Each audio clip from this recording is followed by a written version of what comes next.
all profit is value extraction. And that means that all profit is theft from you.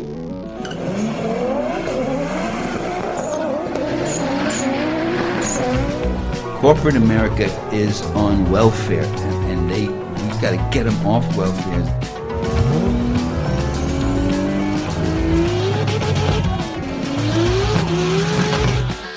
Last words on my lips. I am a revolutionary, and you're gonna have to keep on saying that.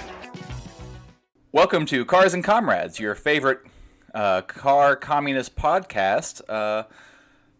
Here with us today, we have me, Brandon, Zach, and Bryant, a bunch of he-hims. We are sadly short one Connor today due to technical difficulties. We're going to power through it. How's everybody doing today? Pretty good. Doing good. Today, we are going to be discussing the history of hybrid cars. Bryant did some research for us and learned all about everything you need to know. Yeah, it's more like I did a little bit of hyperfixation and went down a Wikipedia rabbit hole for a few days, and more on this later, but now I kind of want to buy a hybrid for a few reasons. I've been actually looking into it. I can't do an EV. Wouldn't want to if I could. Don't really even want to buy something modern, but it might just work out that way for me. Yeah. But I guess we'll do some project car updates. Anyone want to go first? Mine might take a minute. Let's go. Okay. I have actually been working on my Chevy full tilt for the last 2 weeks. I have replaced the entire step portion underneath the driver's side door. I've replaced the entire rocker panel. I'm working on the wheel arch. It's been a combination of actual patch panels and me just making what I need. I got a little bit more to go, but actually I have a lot more to go, but a little bit more before I think I'm actually going to try and put it back on the road. A lot of parts got real bad, and I went to one of my favorite junkyards. It's like an hour away, so I don't really go that often. But they actually had a third-gen Chevy van older than mine in the yard. So it was in decent shape in some portions. I stole the slider door and some stuff. Actually, I've started planning some upgrades for the Ford because I've had so many carburetor, even before.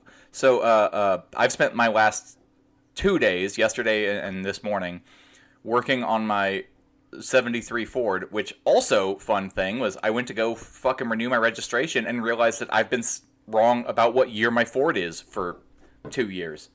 It is a 73, not a 74. Oh. Don't really know how I did that. Real quick, I just want to acknowledge how awesome it is that you have a favorite junkyard. Oh. That's pretty tight. Is that not a thing? I think, well, maybe amongst us, but not normal people, I'm going to say.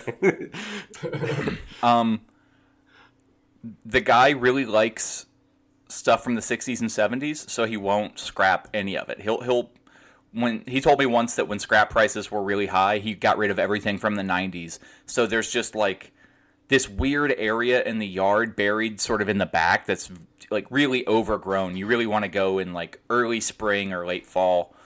God, dude, there's more Chevelles than you've ever fucking seen in your life. There's just fucking everything. The guy who's not the owner but is his secondhand man. I was literally thinking about on the drive there. I was just thinking about how the overlap between intense car guys and autism is probably a Venn diagram that is a circle. Yeah. Then I got there and his right hand man was working on an Oldsmobile. It was a 72 Cutlass. And when he found out that I had a Cutlass, he talked Oldsmobile at me for 2 hours. Yeah. And I'm like, oh man, I was not planning for this, but I nailed it. Because that dude knew just an autistic amount of stuff about Oldsmobiles. Yeah, that's like the guy I got my, who cleaned my fuel injectors, last year, and talked at me about Saturns for a good half hour. Oh, Jesus. I did find out that apparently there is an Oldsmobile rear end that if you have one is worth around $20,000. Holy shit. Whoa. Because it was sold in passenger cars, but it was considered an experimental rear end, so it was an aluminum housing with like steel like tubes pressed into it and like brazed. And I don't know. It's like it didn't sound like it was particularly great, but it's just super rare. Yeah. And somebody like came in and was talking to him about his car, and he's like, "Oh, remember that rear end you scrapped?" Like, I guess he had like sold one for like $300 to some random fucking guy to swap meet like 20 years earlier, and they was like, "Yeah, I just saw one sell for $23,000." Damn. Oh my god. Like the listing wasn't even up for 2 days. I'm like, Jesus Christ. I can't imagine being in a position where I would pay that much for an axle, but Yeah, no. I mean, I can't, there's so many things I can't imagine. I can't imagine people paying like $40,000 for like some of these like classic cars, and not that that's even high end. It's just like, why do you have that much money that you can just put on a car? Yeah. Boomers. I don't know. Yeah, but okay. So this place is my favorite junkyard because there's probably a dozen or more like Chevy vans, but my Ford, which reminder, that body style existed exclusively from 69 to 74, and they just didn't hold up very well. They have 3 of them in the junkyard, so I went to scour some parts to maybe do a V8 conversion because I'm really fucking sick of the straight 6 and absolutely untunable carburetor that's on it. I get talking to them. I pull a bunch of other stuff, some to work on my friend's stuff, some sheet metal to work on my van, all this other shit, and I say, hey, how much would a 302 run me, and like how much for all of the brackets and everything, if like all 3 of their Ford second gen Fords are buried in the fucking woods. Like you can barely open the doors because trees have grown up around them. They're just full of random bullshit. So rather than even dig through the one that was in the nicest shape, I ask them a few questions, and they're like, listen, if you're not sure what you need, that van has a low mileage motor. And then they like get real autistic about it and tell me the name of the dude who owned it, the year he bought it, the year that they scrapped it for him, and like all this shit. They like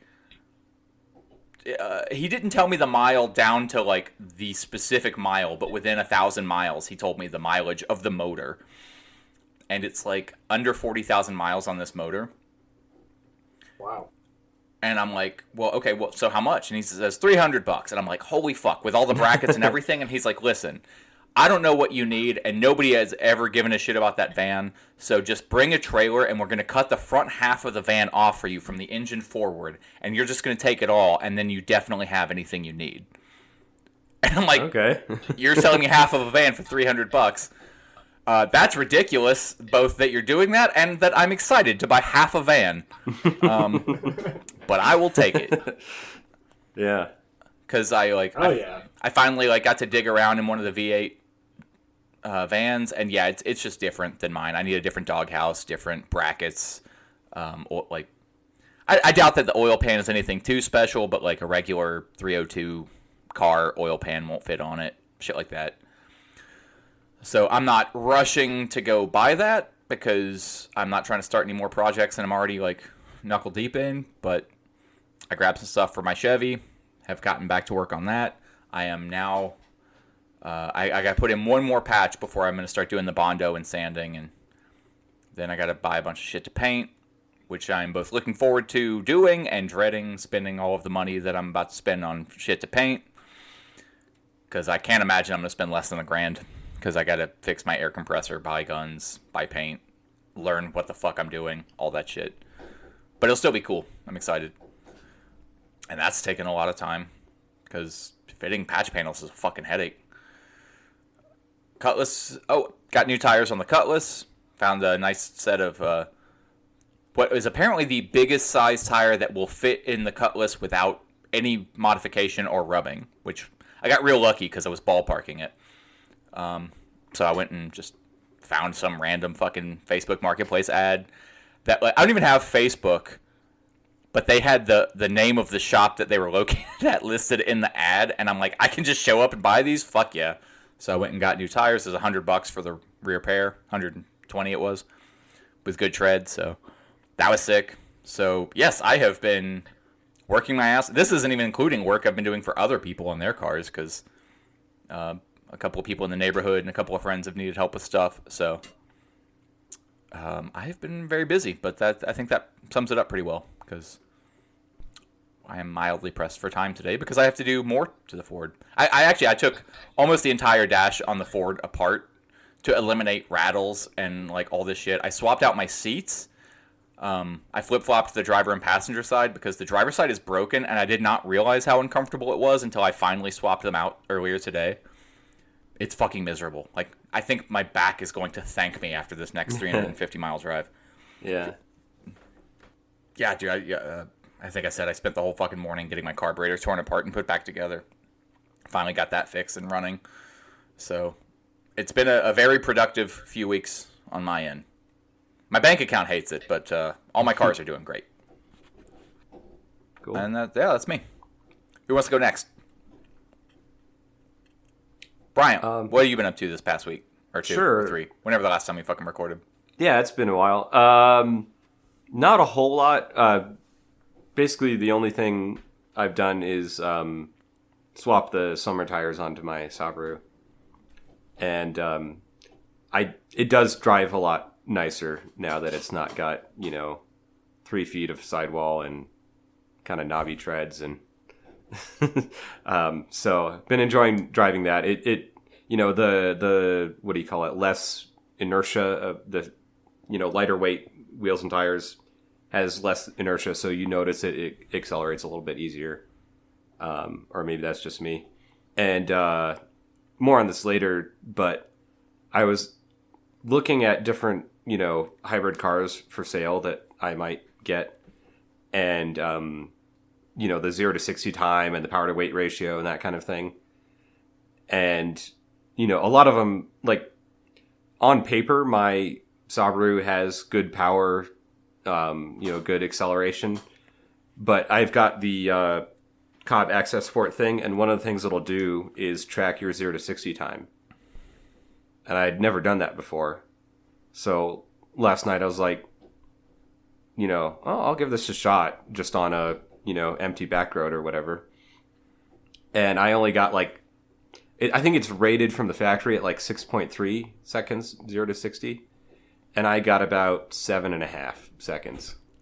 So I don't know if that just means it's an old tired car, or if I'm bad at doing drag launches, or I just have too much mechanical sympathy to rev up the engine and, dump the clutch. But yeah, I guess maybe my drag racing career is, not going the greatest in that. But yeah, I think that's about all I've been up to. Oh, and I went for a bike ride after, it being cold for a while. And I'd been, doing my trainer indoors, like a stationary bike. And now I'm like, hey, I'm still in shape. I'm not wheezing up the hills. I can go fast on my bike. This is fucking awesome. So it actually worked. And I think I might have told you guys, but I'm thinking of taking a trip to Cuba in the fall. And one of the things that I can do is a bicycle tour of a couple cities, going maybe 30, 40 miles in between a couple cities. So I'm thinking of doing that now. That sounds awesome. Yeah. That sounds super fun. Yeah. So we'll see. I haven't, booked that or even looked into it too much. I've got a bunch of other stuff going on right now, but still really done nothing on the MR2 except take it in and out of my garage when I have to work on my Subaru. Oh, and I did I think since we last talked, I did the pressure test where you pump up the intake and check for leaks. And I think I fixed all those, had to put some RTV on some things. And it runs better now. It's still not 100%, so I think I need to contact that tuner and get an actual tune for it, but I might sell it anyways, so I don't know if I really want to fuck with it anymore. Although I need to get it to pass emissions in the next month, so I'm gonna have to do something with it, or just sell it in the next month. Let it be someone else's problem. There you go. So Wait, has anyone on the show sold anything since we started the show? I did. Yeah. I sold the Audi. Oh, that's right. That's right. Yep. For all of the dumb projects we have, I can't believe that there's been one sell. We've been doing this show like, what, 3 years almost? Yeah. Yeah. I sold a bunch of random crap that I had in my crawl space, like an old. I mean, I've beer gotten rid of keg. parts. Not many, but some. Yeah. The closest I've come was like some of the scrap vans that I owned went to scrap. It's not really the same. Yeah. All right. But yeah, that's about it. I'm sure I'll think of something in a minute here. But Zach, what have you been working on? Not too much, really.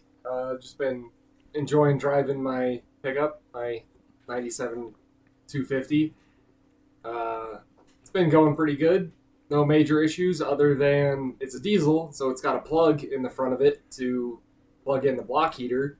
And I pulled on the extension cord and pulled the plug right off the wire. Oh. So now I get to fix that because I was an idiot and didn't grab the plug and the extension cord. I just yanked on the extension cord.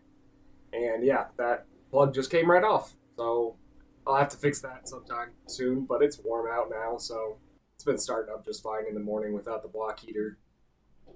So that's on the list, but no, I really haven't been up to much else. Trying to sell parts off the Subaru parts car still.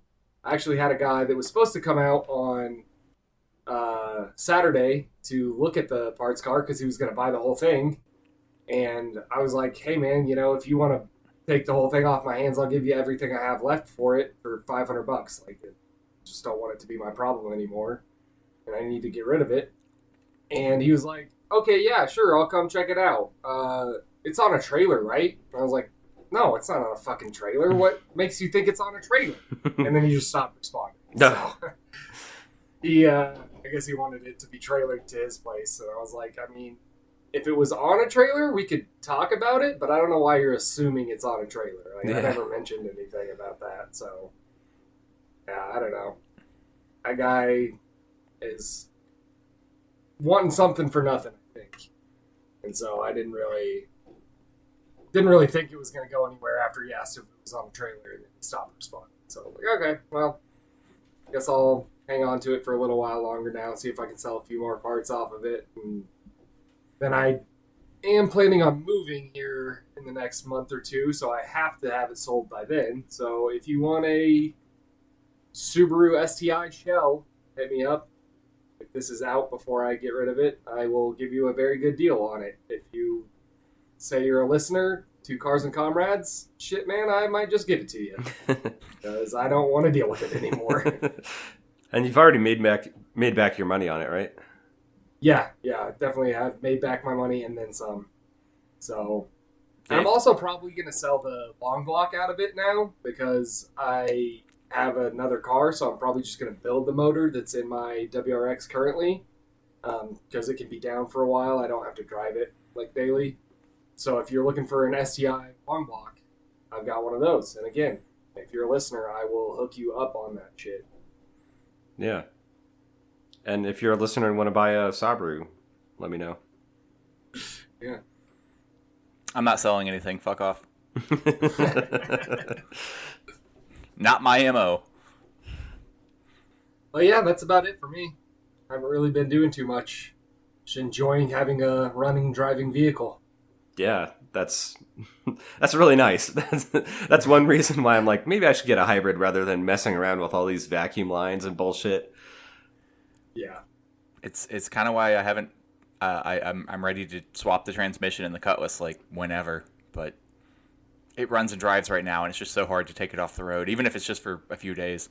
Yeah. Yeah. Because you never know what's going to happen. You go to swap it, and then some other issue will come up because you've messed with shit, and the voodoo has been messed with, and it doesn't work anymore because car magic. You unscrew one bolt, and all of a sudden the car's mad. I swear to God, like, my best friend does not understand that concept, and he is a car guy, like, through and through. He's got a bunch of really cool stuff, but he's constantly saying, like, just fix this one thing really quick, and I'm like, you know how that works. Yeah. One time it's actually my buddy I'm driving out to visit this week, and one time right before I left, dude, it was 9 o'clock in the morning, and I'm loading stuff up in the van to drive home, and he's like, "Hey, I just noticed this. Let's fix it real quick." And I'm like, "Don't fucking touch it." And he just starts taking stuff apart, and it took me 3 hours to leave because the thing that should only take a second to fix was obviously rusted to fucking shit, and like just we took everything apart, and then he was like, "Oh, this is a lot different than I was expecting it to be," and we couldn't find any parts for it, and just had to put it back together as it was. And I'm like, it's okay to listen to me when it's my own vehicles, dude. Yeah. I did that to myself one time. I was late for work because I was like, oh, I can just fix the fuel system on my car real quick before work. And that didn't happen. Yeah. So. Yeah, I actually did help a friend out not too long ago with her car because it wasn't coming up to temperature. So I was like, oh, it's a bad thermostat. Your thermostat's stuck open. Easy peasy. I tore it all apart. And then I was like, okay, let's go get the thermostat. I'm sure somewhere we'll have it in stock. And nowhere in the city did. So I was like, okay, well, I'm going to put it all back together. Sorry. Come back when the thermostat comes in and we'll fix it then. Was it at least something where the thermostat's moderately easy to do? Yeah, it wasn't too bad. It was tucked away pretty tight. It was on a Kia, so it was not a ton of space to work, but, I got it done in like an hour. It wasn't too bad. I had to do the brake lines on one of my neighbor's car just to help them out, and one of the lines had rusted through so badly that it finally just blew out. And it was a 2011, and it's lived in Pennsylvania long enough that the brake line had rusted through and blew, and I was still absolutely blown away by how easy everything was to get apart because it was only 2011. Mm-hmm. I'm like, oh shit, dude! I'm used to working on everything from the 60s and 70s. This is the Cadillac of turning wrenches right here. Like, yeah, 10 years of rust is a lot different. 50 or 60 years of rust. It really fucking is. Yeah. I still don't know how the brake line even rusted through though, because I'm pretty sure I got 50-year-old brake lines on some of my shit, and it's running along fine. Don't make them like they used to. Don't make them like they used to. Oh my god. Yeah, now they can actually survive a crash. Yeah. Yeah. Oh, one of the rabbit holes I was going down was looking at K cars, and like you can get a K car pretty cheap, like $5,000, shipped to the U.S. with all the fees and everything. But they're just so unsafe. Like there's like no crumple zones. It's so tiny. So yeah, You're just describing to me the kind of stuff I normally drive. Yeah. I've actually seen a few of those driving around town lately. One of them is even slightly customized. Oh yeah.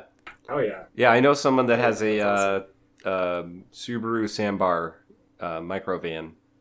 Pretty cool little machine. Fuck yeah, those are rad as hell. Yeah. He like takes it camping and stuff. Well, should we take a break or should we go right into talking about hybrids, or do we have anything else going on? Well, I don't think we've ever gotten car updates done in less than 30 minutes, so I don't really see the need to take a break. Okay. Yeah, no, I'm good to go. So I'm going to start off talking a little bit, and for the listener, this is going to get real nerdy, so just buckle up, I guess.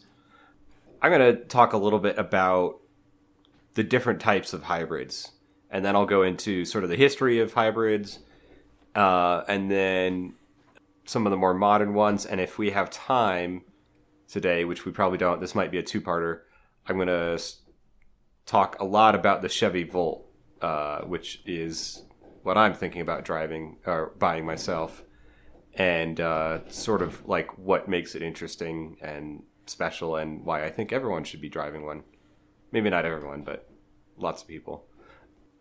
So there's three major types of hybrid vehicles, and some vehicles sort of overlap into different categories. So like it might be one type in one scenario, and then in a different driving mode or whatever. It might act as a different type. So the first is parallel hybrid, and this is how most hybrids work today. They have an electric motor and a gas motor, and they use them together to power the vehicle. So at the same time, usually. Sometimes you'll have like a Prius or whatever will start on electric and then kick in the gas motor later.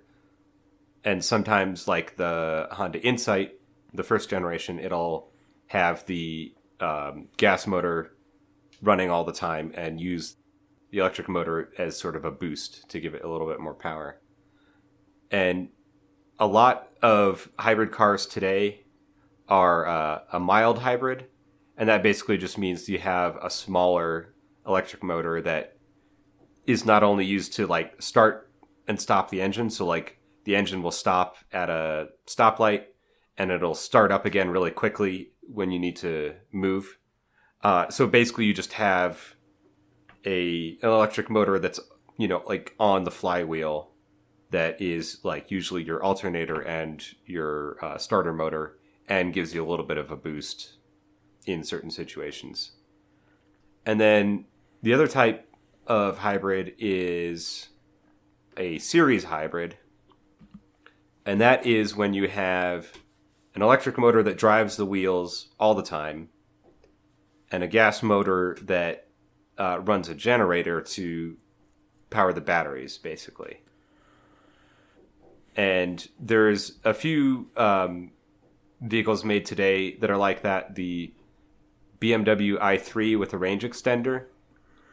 So there's a BMW i3 that's just a pure electric vehicle, and then there's one with a smaller battery and a little gas motor that runs sometimes to get you more range.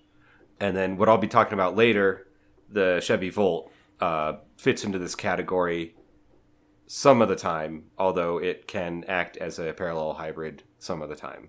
So we'll get into more of that later. And then there's also plug-in hybrid vehicles, which is basically just any hybrid that you can plug into a wall and charge up the battery, rather than using relying on the gas motor to charge the battery. So this is becoming more common. You know, usually they have a little bit bigger battery, so they can take advantage of that. And sometimes you can drive on all electric mode for several miles before the gas motor needs to kick in. So, I don't know, does that kind of make sense to everyone?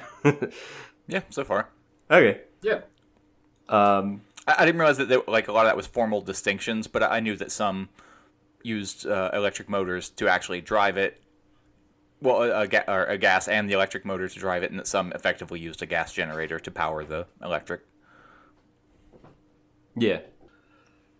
Okay, so the first hybrid car was actually built by Ferdinand Porsche, you know, the guy that started the Porsche sports car company. This was around 1900. So in 1897, he started working at the Bela Egger and Company electrical company in Vienna. And this is where he designed the first electric hub motor. So we've talked a little bit like with Lordstown Motors, they were hyping their in-wheel hub motors. Yeah, I still don't understand how that's a good idea, but... Yeah, I mean, so in 1897, it was sort of a way to add electric motors to like a carriage and turn it into a car, basically. It does seem more practical in that sense. Yeah. And let's see. And so Porsche moved on to the Jacob Lohner Company, also in Vienna. I think I'm pronouncing that right. Lohner. And this is when they actually started putting this into production. So at this time period, like electric cars were pretty popular because gasoline cars, you had to start them with a crank. And you could, you know, break your arm if you did that wrong, if it backfired on you. And then there was also steam-powered cars, but that would need, like, half an hour to get it hot enough, basically, to drive away. So electric cars were popular, especially for women who didn't want to deal with all the crank starting and fire and all that stuff. So they were advertised towards women, at least. I don't. Maybe we'll do another episode on just electric cars, and we can talk about this some more. But like, there used to be like charging infrastructure and like all this stuff for electric cars before the electric starter motor was invented and made gas cars more popular. Basically, kind of a what could have been thing if Charles Kettering was never around. I'm past the point where I long to see what the U.S. would have looked like if we had electric cars from the get-go, and I'm just like, we just should not have invested in car infrastructure. Yeah, that is the big problem. Like, highways suck no matter what kind of car is on them. Yeah. So, Lohner and Porsche started making these electric cars, but they had these big, heavy lead-acid batteries at the time, which was really the state of the art up until like the 90s. And so they're like, well, how can we make this lighter and have actually decent range? So they just put 2 gasoline motors and 2 generators on this car and made the first hybrid. So the word hybrid wasn't really invented at the time, or at least for cars. What are you drawing? A liger. What's a liger? It's pretty much my favorite animal. It's like a lion and a tiger mixed. Bred for its skills and magic. So they used the Latin word semper vivus, which means forever alive. Basically the battery's not going to go dead because you can just fill it up with gasoline and keep going. So this was still a 2,600 pound car back when, like Model Ts were like, what, 1,000 pounds or something? This was I definitely think they were more than that, but yes. Yeah. Yeah. I mean, this was a heavy car for the time period, They built a few different varieties of this, including one with 4 hub motors, so it had 4-wheel drive. They also started calling them the Mixte, I think is how you pronounce it, Mixte, which is the French word for mixed. So it's mixed electric and gas. And this actually remained in production until 1915, but they cost the equivalent of $80,000 to $200,000 in today's money. Oh, so God. They didn't sell a whole lot of them. They did get the interest of the Emperor of Austro-Hungary, the Austro-Hungarian Empire. So the military used trucks with this technology to haul artillery during World War I because they had 4-wheel drive, basically. That was like, I don't think, mechanical 4-wheel drive systems had really been perfected by World War I, but I don't know. Yeah, I really don't know the history of 4-wheel drive. Yeah. So a little bit about Ferdinand Porsche. He went on to design tanks and other military vehicles for the Nazi Wehrmacht during the Second World War. He was also a member of the Nazi Party and an officer in the SS. And his factories used a lot of slave labor, mostly Soviet POWs that would be worked to death. So, not a cool guy, if you ask me. I don't think we're going to argue that point. Yeah. This is a little bit similar to Felix Wankel. In 1945, after the war, a lot of the Porsche and Volkswagen factory equipment was moved into France as reparations. And they also were like, hey, Mr. Porsche, why don't you come along and work in this factory too? We'd really like you to do that, and we won't kill you if you do that. And so he did that for a while. He was asked to help work on the Renault 4CV.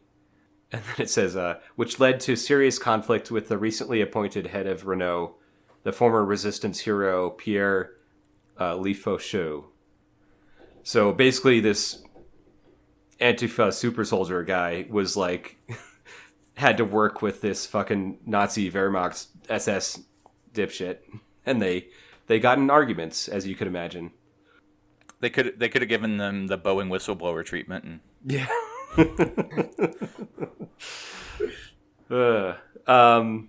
Unfortunately, that didn't happen.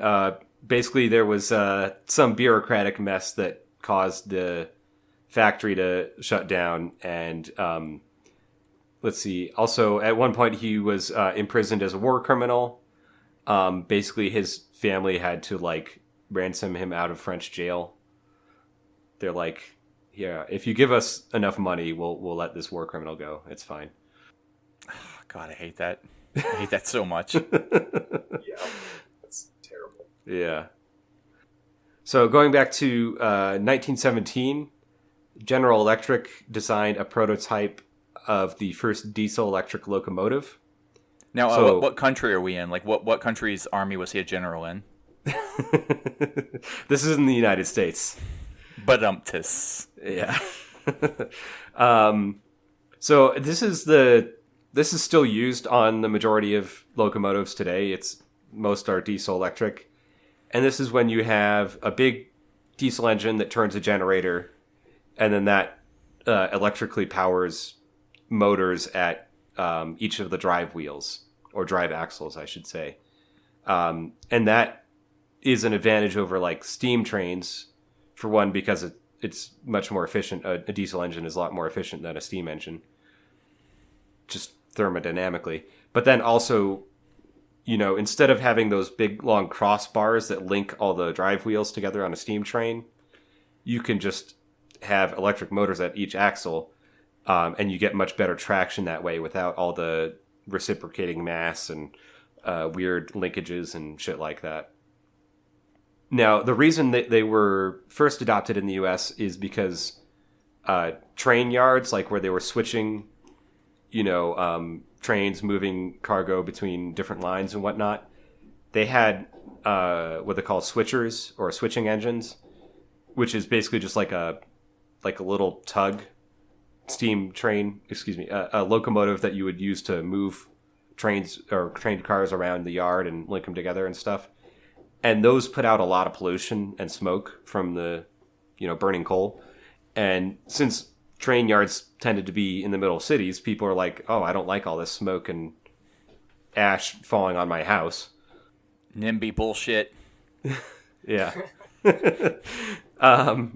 So in 1925, the U.S. government is like, you're not allowed to use steam engines for switching inside of cities. So that's when they started moving to mostly diesel electric. And then, eventually they got on as the main locomotive for moving stuff. Like, I think in the 50s, I think is when that shift started happening. All right. And so there's not a whole lot that happened with hybrid technology in the 20th century, but I'll, touch on a few here. So in 1980, the Briggs & Stratton Corporation that makes lawnmower engines, they built a prototype hybrid car sort of in response to the 1970s oil crisis. They used a 18 horsepower Boxer twin and a 8 horsepower electric motor with a one-way clutch connecting them, so that basically if the gasoline engine was running, it would drive that clutch and all of them together, but you could also just use the electric motor. And then that just went into a 4-speed manual transmission and a regular rear end. But they had such a big lead acid battery pack in the back that to hold the weight, they added a third axle. So it has 6 wheels, but only 2 of them were driven. Here, I can send you the link here if you want to see some pictures of it. I mean, a third axle is always a good look. Uh-huh. I enjoy.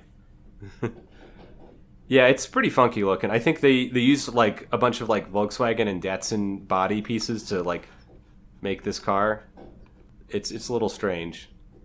And it had an 18 horsepower gas motor, an 8 horsepower electric motor. Yes, I genuinely like the look of this car. Yeah, I thought you might like it. Let's see. So Interesting that they used a boxer.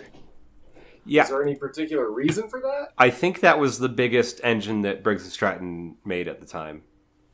Okay. Before they had like their V-twins overhead valve engines.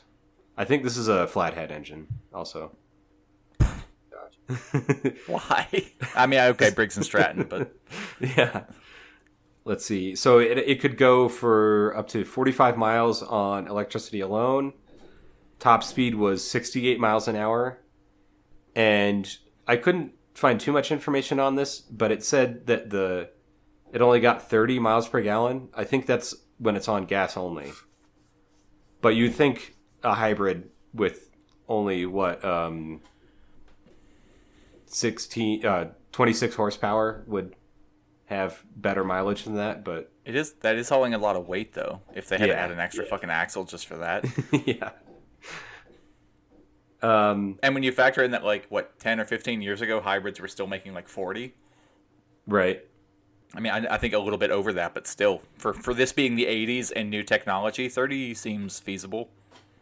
Yeah.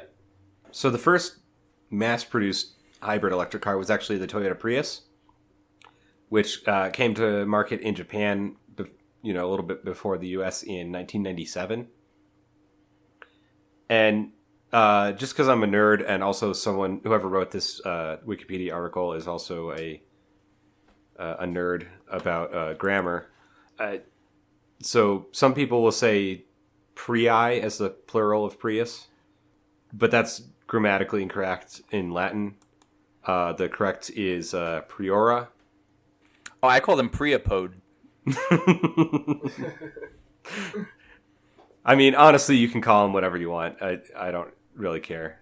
Prius is fine. But if you want to be real pedantic, you can say, actually, it's Priora. So the word Prius, I mean, it basically means like something that comes before, or it's an adjective for something that comes before.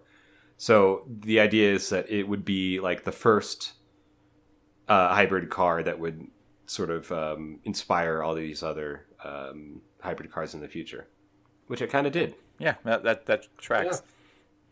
Yeah. But Toyota doesn't have the copyright for Priora because the Russian car company Lada copyrighted that in 2007. So They don't have the copyright for it because Lada came up with it 10 years later? yeah, I don't know why. I don't know that's all I saw on Wikipedia, so I don't know if what came first and what legally happened with that, but Fair enough. It's also not wildly out of the realm of possibility that a company would just overlook a certain Yeah. step because shit like that happens. like there's some American guy whose last name is Nissan who owned Nissan.com for a long time. So just a little bit about the technology of the Prius, because I think it's kind of interesting, even though they are kind of boring cars. The development project began in 1994, headed by Takehisa Yagishi, I believe is how you say that. So it has an Atkinson cycle engine, which is... So this guy Atkinson was I think he was a British engineer, around 100 years ago. And he created this like bizarre linkage system where the power stroke was longer than the compression stroke. And that's to get more efficiency out of the engine, basically. So you compress it, like the intake and compression stroke are short, and then the power stroke is long, so you get more energy out of the expanding gases. I think I have seen diagrams of those. Yeah. They look kind of like a steam engine with a bunch of weird linkages on the crankshaft. The way that's done in the modern day is they just have a cam profile that basically keeps the intake valves open for part of the compression stroke so that it, pulls in a fresh charge of air and then pushes out some of that during the compression stroke so that you have a smaller volume of air in the combustion chamber, and then you expand it more than you would with a regular Otto cycle. So you get better efficiency, but then you get less power, basically. And a little side tangent, the Mazda Millennia, sort of like a luxury car in the, what is it, late 90s, had a V6 with, it was an Atkinson cycle with a supercharger, which they called a Miller cycle.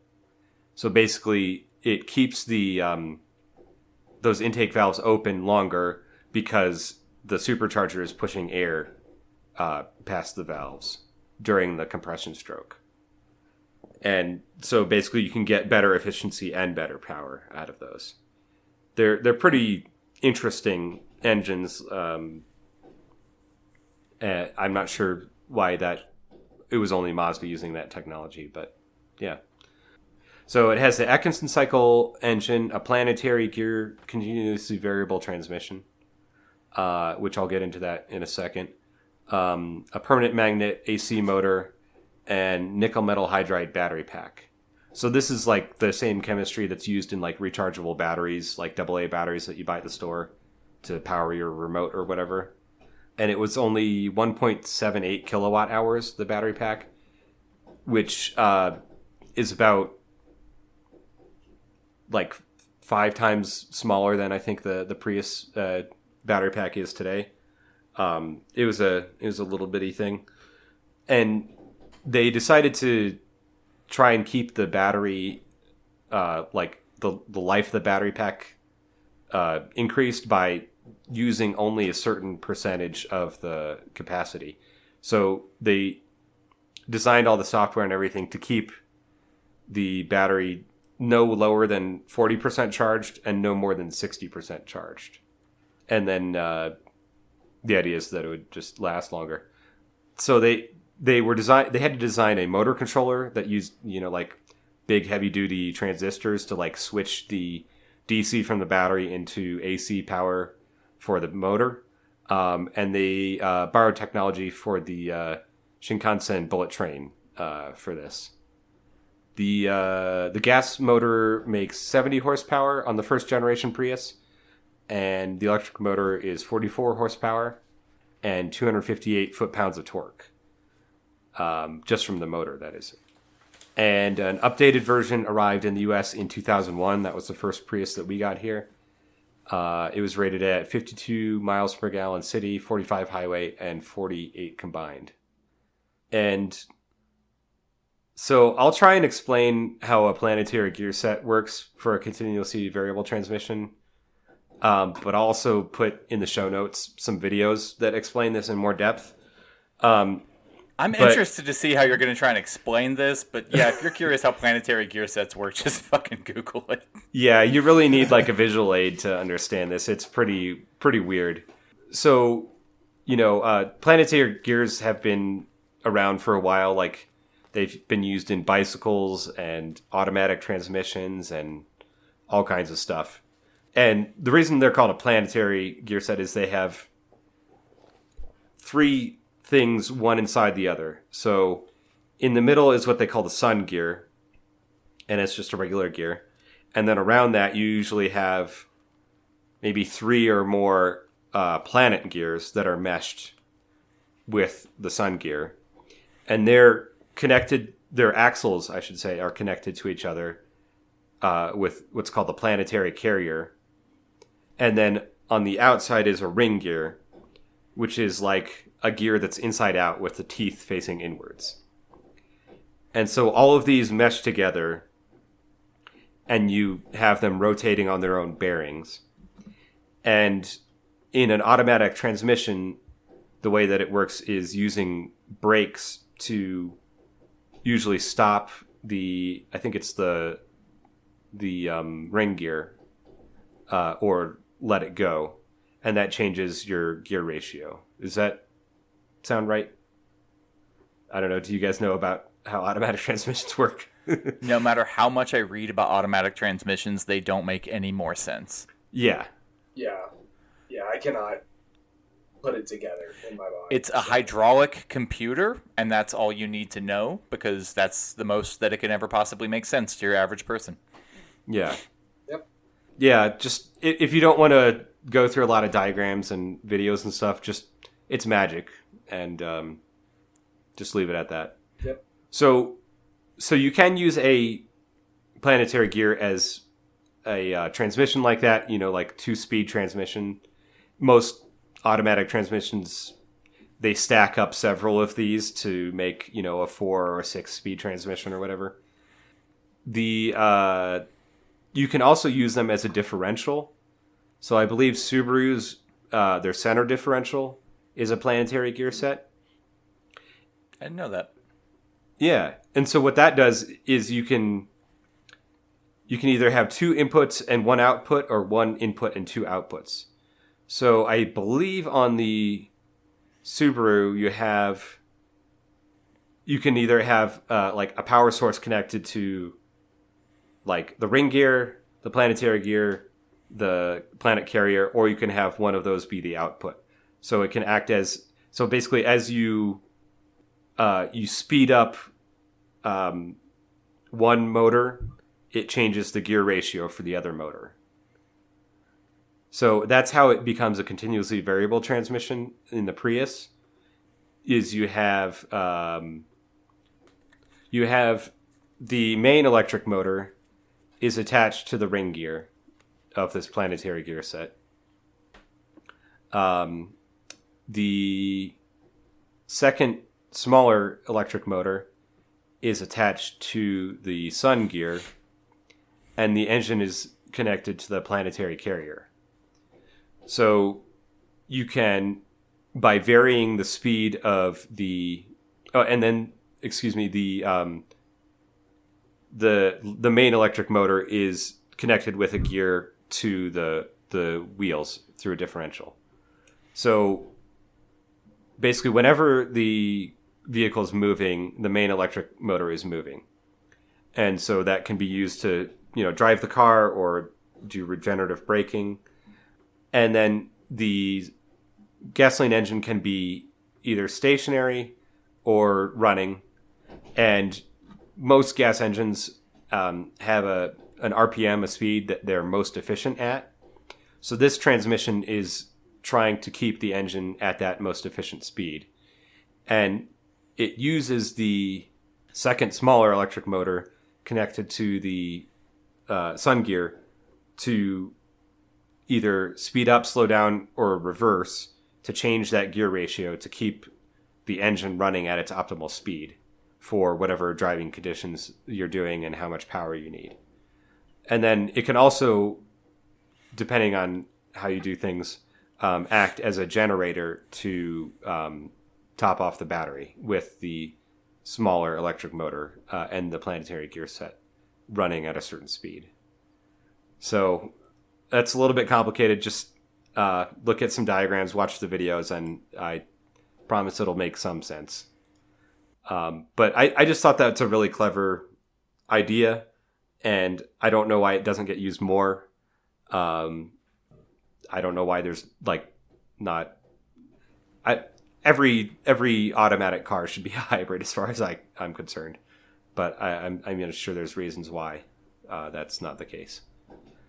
Dude, even a lot of super or hyper cars or whatever now are starting to do hybrid stuff because there's just a lot of potential for it. I think also a lot of rich people got tired of the London congestion charge for gasoline powered vehicles, and I think it's Paris is doing something similar where they basically charge you $20 to drive into the city if you don't have an electric car. Never heard of that. Yeah. I mean, it's all only in the city center. I think New York was floating a similar idea at some point. So back to history of hybrids. The first hybrid actually sold in the U.S. was the Honda Insight in 1999. So this is a compact, very lightweight, two-door hatchback with an aluminum body. So it weighs only 1,847 pounds. and has a drag coefficient of 0.25. So at the time, this was the most aerodynamic production car ever built. And because it's so light, a lot of people buy them and put K-Series engines in them and drag race them. So, yeah, people will like swap all-wheel drive systems into these from like a CRV, and there's some pretty awesome performance cars built out of these just because they're so light. It's also just very efficient. So it has a 67 horsepower, 1 liter, 3-cylinder engine. And this has a version of the Honda lean burn technology, where the air to fuel ratio can reach up to 25.8 to 1 during. Wow. Yeah, that is lean. So that is one of the keys to its efficiency. It also has an electric motor that is sort of built into the flywheel area of the engine that adds another 13 horsepower and 36 pounds of torque. So your total is 73 horsepower and 91 foot-pounds of torque. And the electric motor also acts as a generator during deceleration and braking to recharge the battery. So, and it also acts as the starter motor. So this is like the first of the sort of the mild hybrids that I was talking about. And it's also one of the only hybrid cars to have a manual transmission. You could get it with a CVT automatic. It wasn't the same planetary style CVT as the Prius. It's like a sort of, pulley and belt style CVT, I believe. But yeah, I mean, a lot of people like that because they're like, oh, I want an efficient car, but I want a manual, so they get one of these. I mean, never forget that for a long time, manuals were more efficient. Yeah. Yeah. And it was the most fuel-efficient car sold in the U.S. for a long time, basically up until 2015. And it was rated at 70 miles per gallon highway, 61 city, which still better than most hybrid cars you can buy today, unless it's a plug-in, which we'll get into the sort of controversy on that. So that was the first generation Insight. They did later do, I think, second and third generation, but those were more conventional sedans, and they had a more conventional planetary gear set transmission like in a Prius. So if we have time right now, I'm going to go into the Chevy Volt and why I think they're cool. So first, I want to make the distinction. We're talking about the Volt with a V and not the Chevy Bolt with a B, which is a pure electric hatchback that I believe they still sell. The Volt first went on sale in 2011. It was also sold as a Holden in Australia, a Buick in China, a Vauxhall in the UK, and an Opel in Europe. Jesus. And they were all built in the Detroit Hamtramck assembly plant, which I think is just fun to say Hamtramck. I've been there. Yeah? Yeah. I think I have too. Not to that plant, but I've been to Detroit and Hamtramck. It's just, like one of the suburbs of Detroit, I think. Nope, it's in Detroit. Oh, okay, Really? really? It's very unusual for being fully surrounded by Detroit. Okay. Like on all sides. So it's like Lakeside or whatever in Denver. Yeah, but is that like a neighborhood or is it actually like its own city? It's its own city. Okay, yeah. Yeah. So, fun little story. So, Lakeside started as an amusement park in Denver, like with roller coasters and stuff. And they decided to like incorporate and get their own zip code and stuff so that people could send postcards from there that said it's from, Lakeside, Colorado rather than Denver, I guess. But now it's just like this little, 4-block city that has a strip mall and an amusement park and a few houses. Oh. No, Hamtramck is actually like a place. Not to get too much into the weeds of the history of Hamtramck. It might not exist anymore because it has having like budgetary issues and was getting folded into the city of Detroit. But for a long time, it was like one of the only cities in America that was fully inside of a separate city. Okay. Well, so the Volt, depending on who you ask, is either a series hybrid like the Porsche Loner, or an electric vehicle with the range extender like the BMW i3. I'm going to call it a plug-in hybrid because that's how it acts most of the time. It's a hybrid that you can plug in and charge the battery. It does have a larger battery than most hybrid cars, but it's also smaller than most pure electric vehicle batteries. So during most driving conditions, the Volt relies solely on its 149 horsepower main electric motor. It has a 16 kilowatt hour lithium manganese oxide battery, which I don't know the chemistry behind that, but it's supposed to be longer lasting than most other types of lithium batteries. The battery weighs around 500 pounds and it's shaped like a capital letter T. It's located underneath the center console of the car and the rear seat. The battery will last you about 35 miles of pure EV driving, at which time the 80 horsepower 1.4 liter gasoline combustion engine starts up and powers a 74 horsepower motor generator. So the thing with AC motors, or any electric motor for that matter, is that you can use them as a generator or a motor, basically just by switching where the electricity goes. So this is when it's acting like a series hybrid like the Porsche Loner, and the engine is just charging the batteries and producing electricity to go through the motor controller to power the motor. So at some speeds above 30 miles an hour, the combustion engine can power the wheels directly. So the battery can be fully charged from a 120 volt wall outlet in about 10 hours or 4 hours for a 240 volt plug. And I don't know, real quick, you might hear about like electric vehicles charging being like level 4 or 5. This is level 1 or 2. Level 1 is a 110 volt. Level 2 is 240 volt.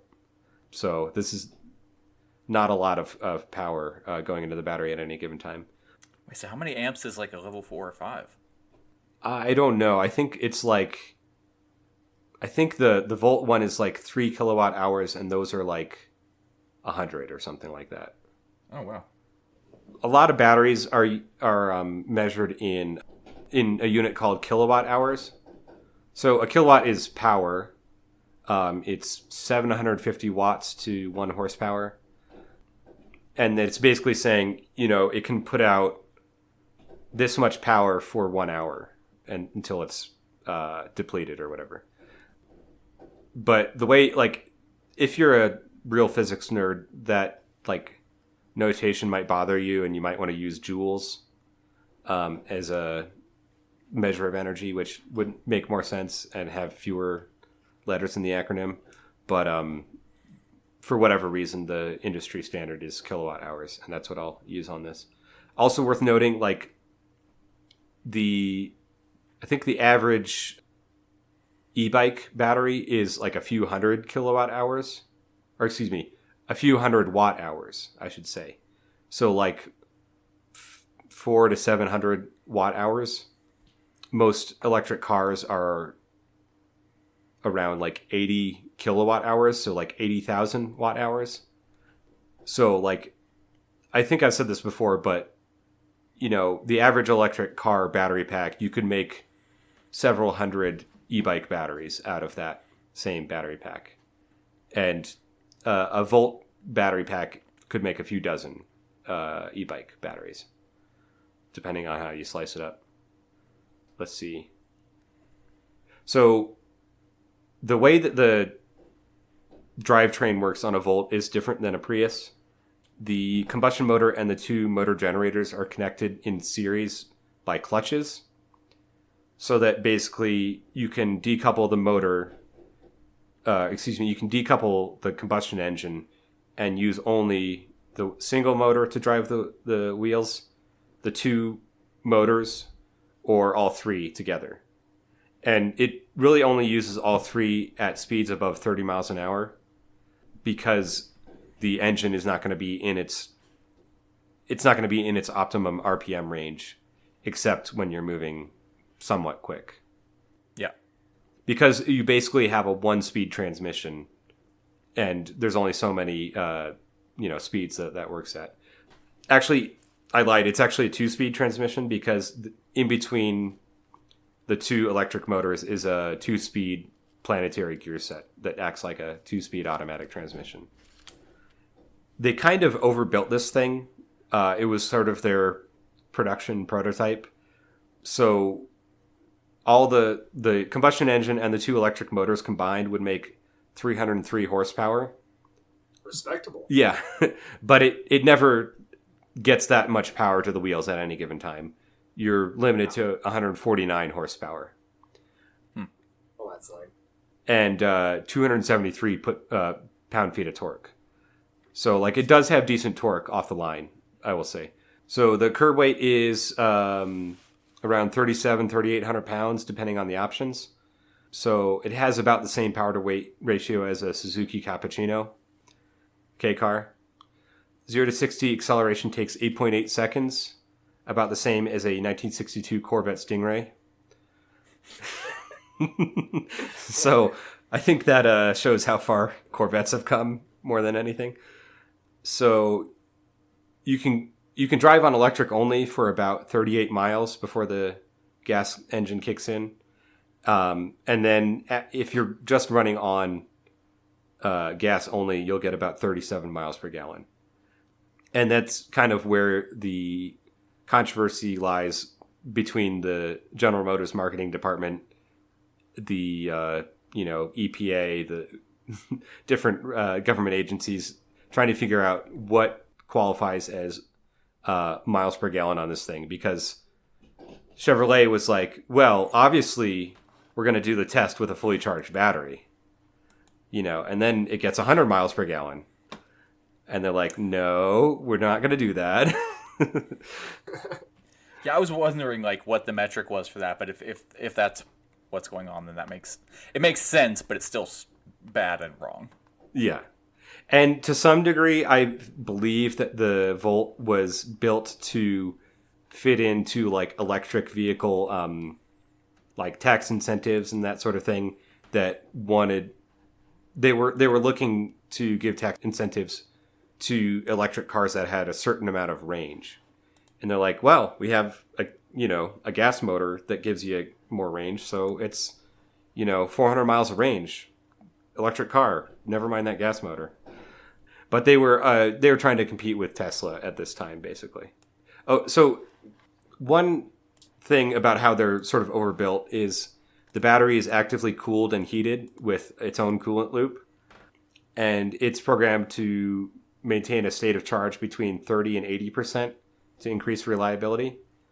And GM actually covers the battery and certain other electrical drive components for 100,000 miles or 8 years. I believe in California it might be 150,000 miles, and maybe some other states. A quick editor's note. Yes, it is 150,000 miles or 15 years, whichever comes first, in California and certain other states for plug-in hybrids that meet the TZEV category. That's transitional zero emissions vehicles. And those states include California, Colorado, Connecticut, Delaware, Maine, Maryland, Massachusetts, New Jersey, New York, Oregon, Pennsylvania, Rhode Island, Vermont, and Washington.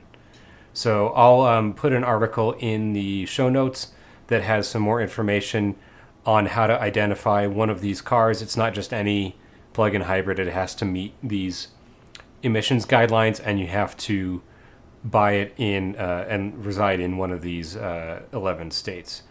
All right, back to the show. They also did a few updates over the years. In 2013, the battery capacity was upgraded to 6.5 kilowatts, and the electric range went up to 38 miles.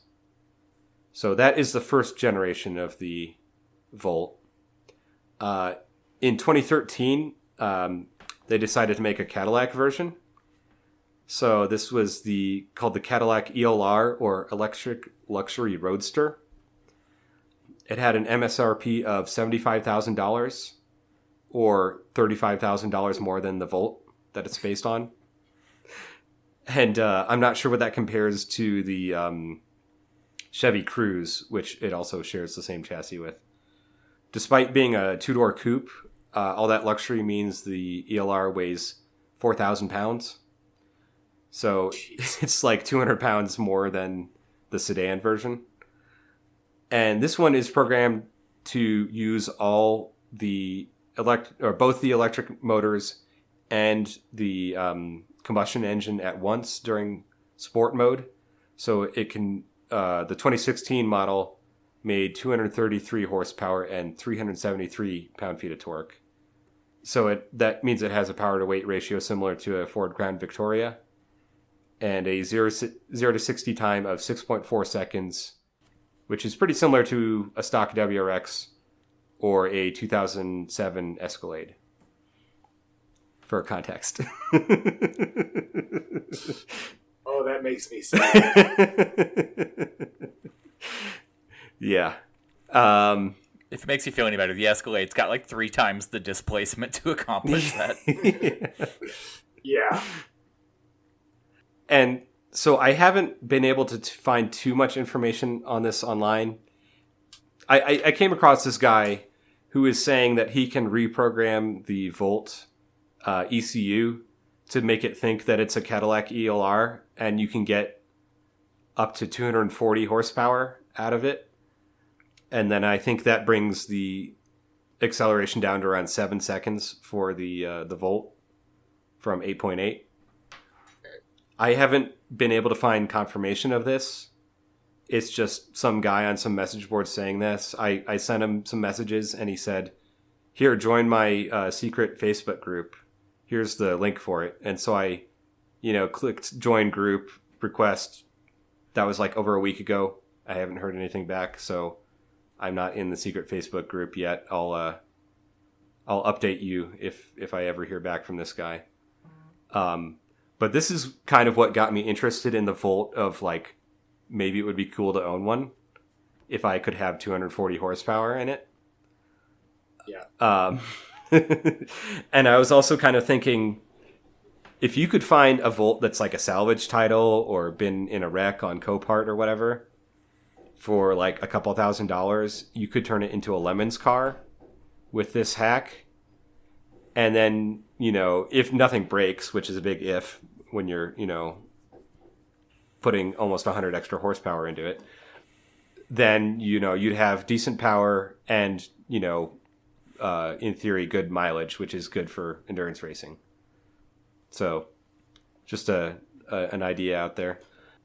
So the second generation Volt went on sale for the 2016 model year.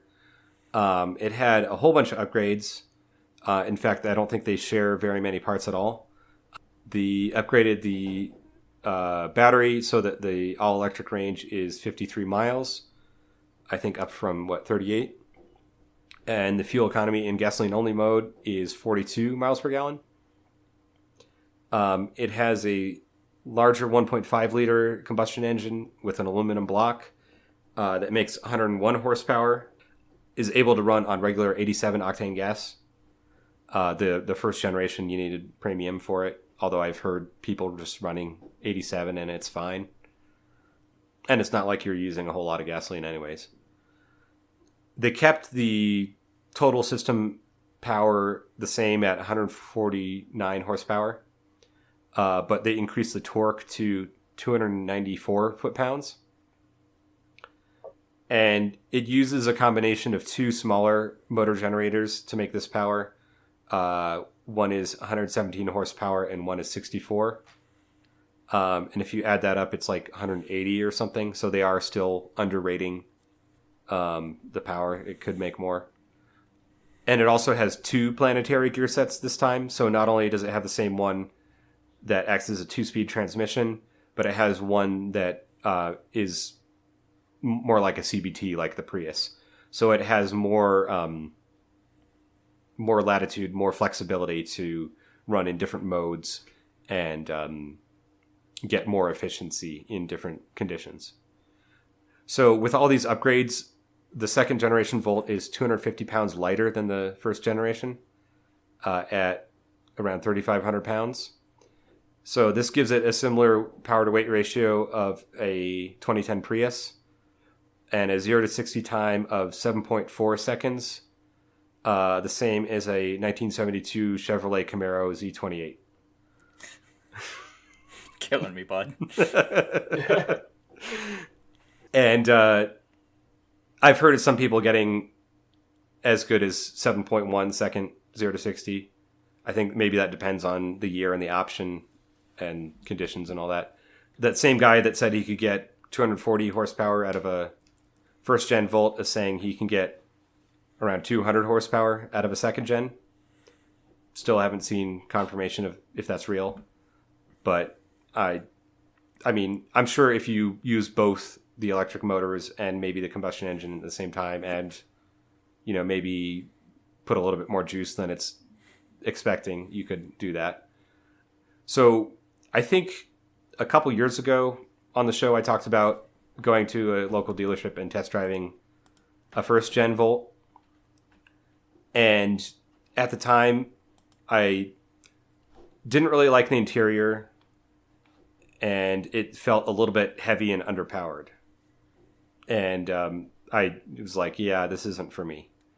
And, after reading about these other things, I was like, oh, maybe I should take another look at this, And so yesterday I went to another local dealership and test drove a 2017 second generation Volt. And it is a lot improved. And it has really good torque off the line. Like, it'll spin the wheels if you don't have traction control on. The first generation felt like it had good pickup, but then it just kind of fell off. If you're accelerating on the highway, it would your acceleration at 50 was a lot less than at 30.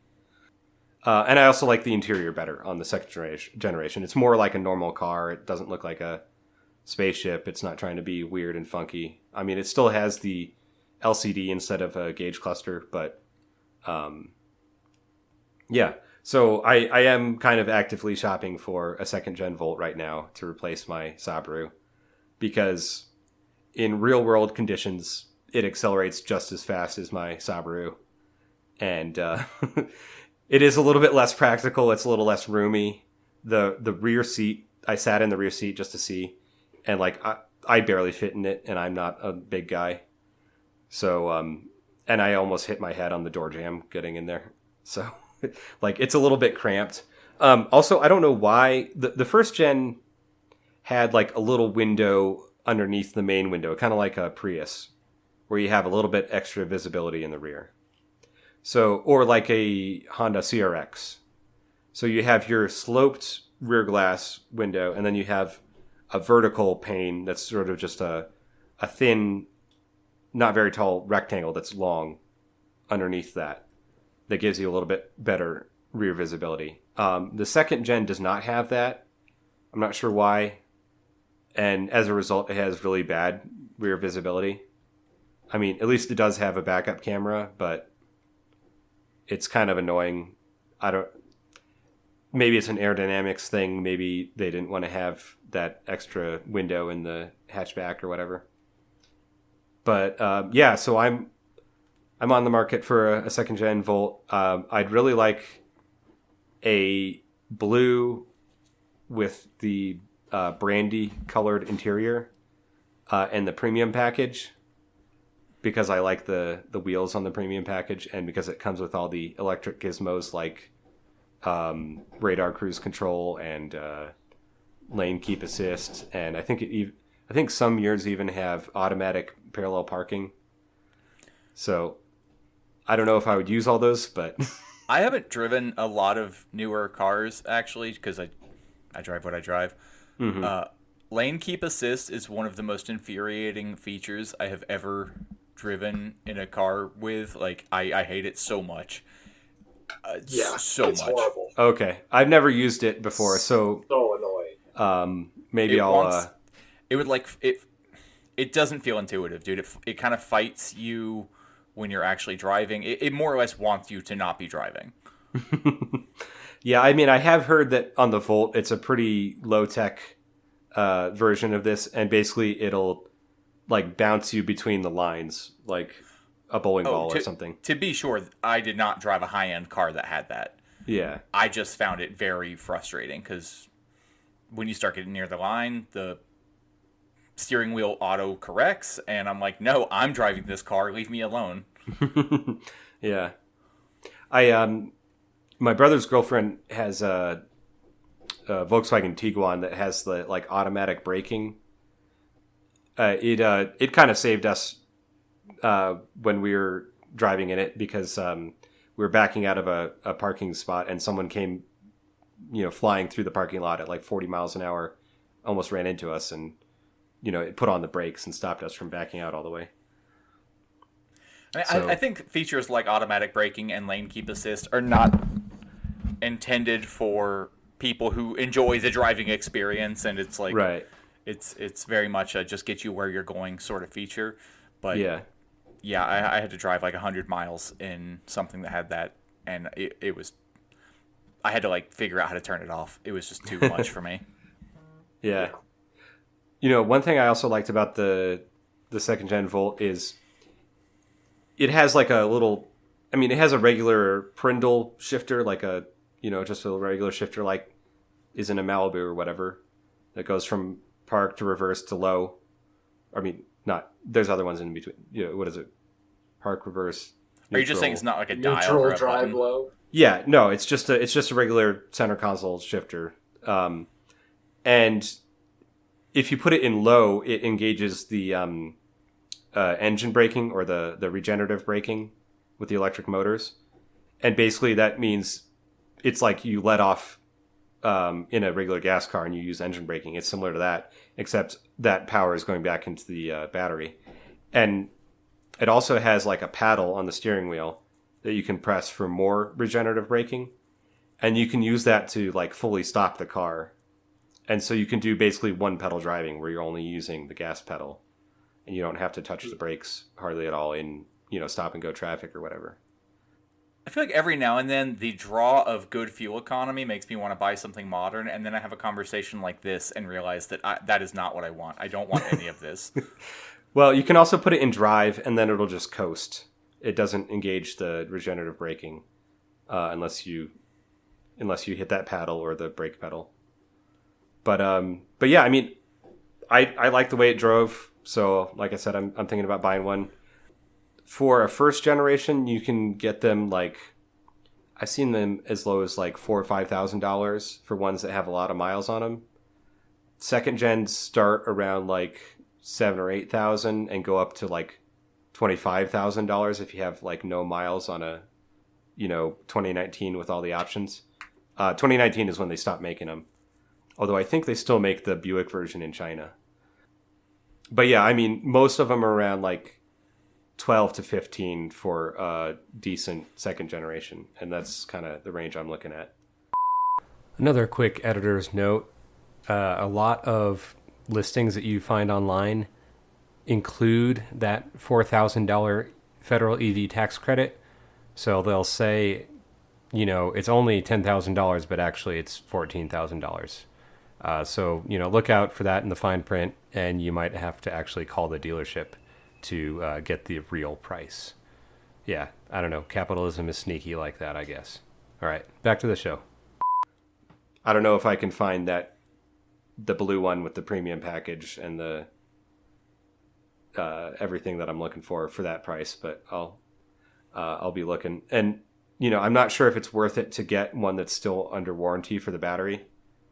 So under 100,000 miles in 8 years, because most of the ones that I found are at like, 70 to 90,000 miles, even if they are, and they're, what is 8 years ago? That's like 2016 or something. So yeah. Like, the first year of second gens are already too old for the warranty. And if I got a 2017, it would be out of warranty next year. So something to think about, I guess. But I don't know. That's what I'm weighing my options on. I have a question. Yeah. What the fuck is a warranty? It's something I've never experienced myself. So it's all kind of new to me. But yeah, that's kind of the rabbit hole that I've been going down. Any other thoughts before we wrap this one up, or has this just been me monologuing about weird nerdy shit for a long time? I mean, it's a little bit that, but even I've talked about, because I mean, if anyone that actually listens didn't know, I lost my job, so I don't have a job to ride my bike to anymore. And the next one I get, I probably can't ride my bike to. Even the closer ones that I've been applying to would effectively require me riding 3 miles, like, over a mountain because, Pittsburgh. But, yeah, I gotta, like, at least seriously consider getting something more modern. And if I'm gonna go that route, it's probably just not gonna be a fun thing. It'll be a utilitarian thing. So, Yeah. Learning more about hybrids is definitely not something that bothers me. Yeah. And, I mean, I will say that, like, the second-gen Volt is not a sports car. I mean, none of these are sports cars, but, like, it is a decently quick car, and it's, I think, probably more than most people need for their everyday drive as far as, like, power and acceleration. So, I don't know why this technology isn't used more often, but, yeah. Yeah, I don't know. That's about all I got. I guess check out our social media. Send us an email if you have strong opinions about hybrid cars or anything else we talked about. I mean, we didn't really go down this avenue, but I kind of am of the train of thought that hybrid is the way to go beyond gas or electric. Yeah. Like, there should be more emphasis on, buses, trains, public transportation, and less on, getting the most fuel-efficient car imaginable. But, yeah, I mean, it's where do you want to do your imperialism at? Do you want to do it in the Middle East, or do you want to do it in countries where there are lithium deposits? That's the gas versus electric argument in a nutshell. Yeah. I mean, I don't know. It's just so much more efficient in like 90% of conditions to have a plug-in hybrid than anything else. That for me, it's a no-brainer as far as like,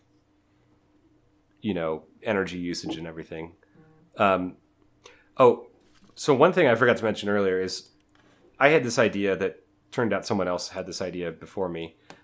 I found a patent for someone that is using a planetary hybrid transmission for a bicycle. As far as I know, no one has actually done this for like an e-bike. But like you can get a bicycle with a CVT. They're not very efficient. And you can get an e-bike. But this type of CVT that would be more efficient seems like it would be a good fit for an e-bike where you have... Basically, you could pedal at a constant speed and a constant load and speed up or slow down however you wanted with like a throttle or something. Like, you could have basically a hybrid bicycle or I should say, it would be, instead of the Honda Insight style hybrid, it would be more like a Prius style hybrid. And I would argue that since biking is good for the glutes, that it would actually be an ass electric hybrid. That's a good one. Thank you. That was totally off the cuff, actually. But yeah, I'm just putting that out there. Like I said, someone else beat me to the idea, but they haven't put it into practice. So like, someone should make this. I think it would be cool. That's cool. The extent of my my pitch there. Cool. All right. Should we wrap it up here, guys? Yeah, let's do it. All right. Well, goodbye. All right. Bye, everybody. Bye. We gonna make you fight fire with fire fists. We make you fight fire with water fists. We gonna fight racism, not racism, but we gonna fight with solidarity. We said we're not gonna fight capitalism with black capitalism, but we going to fight with socialism.